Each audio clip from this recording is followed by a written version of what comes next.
RTVS.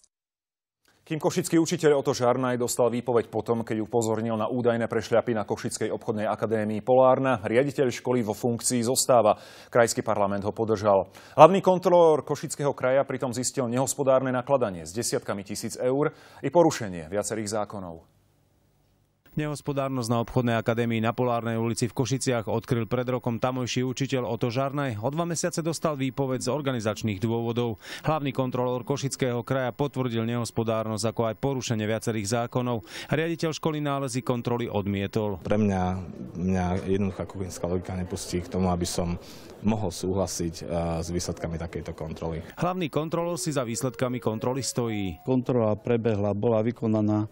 Nikto nemôže po nás posudzovať výsledky tejto kontroly. Zriaďovateľ obchodnej akadémie Samosprávny kraj po zverejnení výsledkov kontroly čakal na rokovanie krajského zastupiteľstva. To správu kontrolóra iba vzalo na vedomie, keď odmietlo návrh opozičného poslanca Rudolfa Bauera na odvolanie riaditeľa školy. Druhá kontrola potvrdila, že došlo k nehospodárnemu vynaloženiu finančných prostriedkov. Som sklamaný z toho, ako zastupiteľstvo hlasovalo. Zistenia hlavného kontrolóra označil predseda Košického samosprávneho kraja za účelové a riaditeľa školy neodvolá. Tie výstupy, na ktoré poukazoval hlavný kontrolór, a musím povedať, ja ich vnímam v niektorých situáciách ako silne účelové.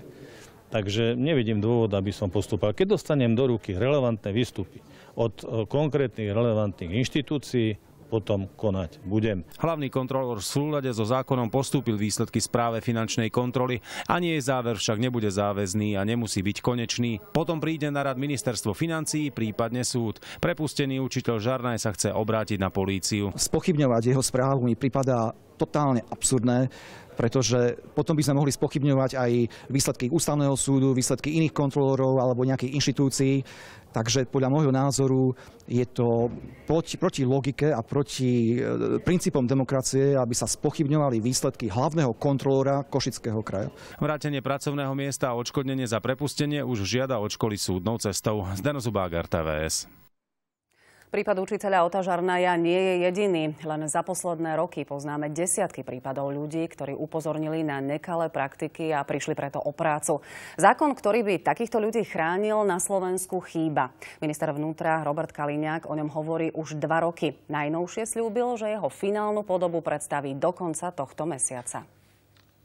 Príbehov podobných Otovi Žarnajovi sú desiatky.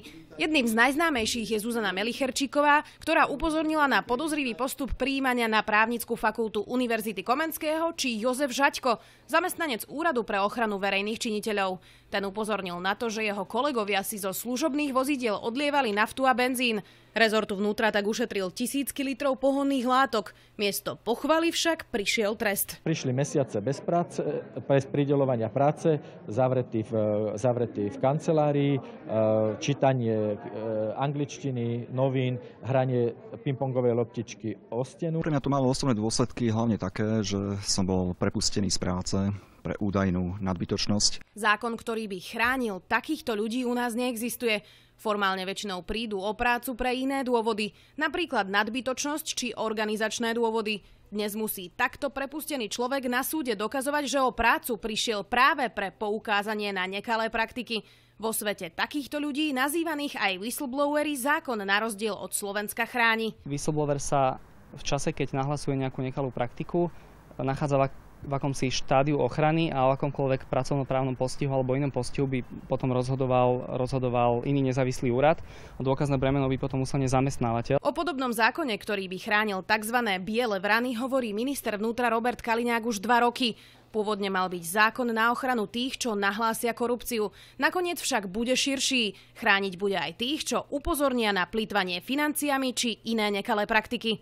Pretože korupcia je jasne definovaný trestný čin. My sme sa pokúsili na rozdiel od tých rôznych pokusov, ktoré boli predtým v parlamente, rozšíriť tú ochranu aj na ďalšiu protispoločenskú činnosť. A predpokladám, že v priebehu marca určite predstavíme. Návrh by mohol ísť do parlamentu už v máji. Zabezpečiť by mal to, že takíto ľudia neprídu o prácu a dostanú aj prípadné odškodnenie. Podobný zákon majú napríklad v Írsku, USA, Británii, Malajzii či Rumunsku. Zuzana Hanzelová, RTVS.